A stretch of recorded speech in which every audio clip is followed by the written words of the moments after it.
Supreme court से चुनाव प्रचार के बीच बीजेपी को एक और बड़ा झटका लगा है।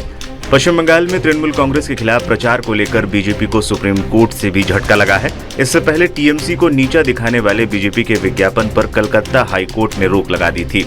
हाईकोर्ट के फैसले के खिलाफ बीजेपी सुप्रीम कोर्ट पहुंची थी। अब सुप्रीम कोर्ट ने याचिका पर सुनवाई करते हुए साफ कहा कि इस तरह के विज्ञापन साफ तौर पर अपमानित करने वाले हैं। सुप्रीम कोर्ट ने आगे कहा, आप ये कह सकते हैं कि आप सबसे अच्छे हैं, लेकिन दूसरों के बारे में आप इस तरह की बातें नहीं कर सकते। हम आपको इस तरह की कटुता बढ़ाने की छूट नहीं दे सकते। ये कहते हुए सुप्रीम कोर्ट ने बीजेपी की याचिका खारिज कर दी। Justice JK. महेश्वरी और जस्टिस के.वी. विश्वनाथन की वेकेशन बेंच मामले की सुनवाई कर रही थी। बेंच ने कहा, राजनीतिक दलों को ध्यान रखना चाहिए कि वो चुनावी प्रक्रिया के दौरान भी अपना मानक बनाकर रखे और एकता अखंडता को बनाए रखे। जब साफ साफ दिख रहा है कि इस तरह के विज्ञापन आपत्तिजनक है, तो हाईकोर्ट के आदेश में दखल क्यों दिया जाए। बता दें, कलकत्ता हाईकोर्ट ने 20 मई को अपने फैसले में बीजेपी पर टीएमसी के खिलाफ कुछ विज्ञापन पब्लिश करने पर रोक लगा दी थी।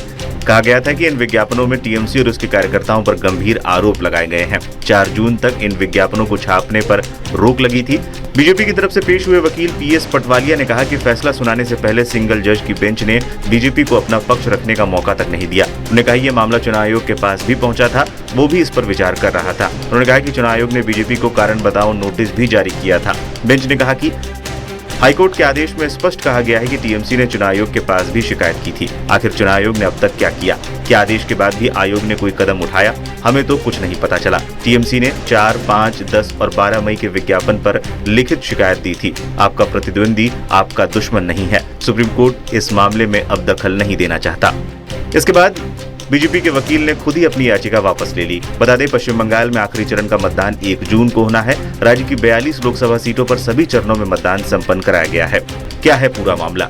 टीएमसी ने बीजेपी के विज्ञापनों को आचार आदर्श संहिता का उल्लंघन बताते हुए शिकायत दर्ज कराई थी। टीएमसी ने दावा किया था कि बीजेपी ने अपने विज्ञापन में पार्टी और कार्यकर्ताओं के खिलाफ झूठे आरोप लगाए हैं। टीएमसी ने इसकी शिकायत चुनाव आयोग से भी की थी। आयोग ने बीजेपी को नोटिस जारी कर कहा था कि इस तरह के विज्ञापन मीडिया में प्रकाशित नहीं किए जाने चाहिए। इसके बाद मामला कलकत्ता हाईकोर्ट की सिंगल बेंच के पास पहुंचा।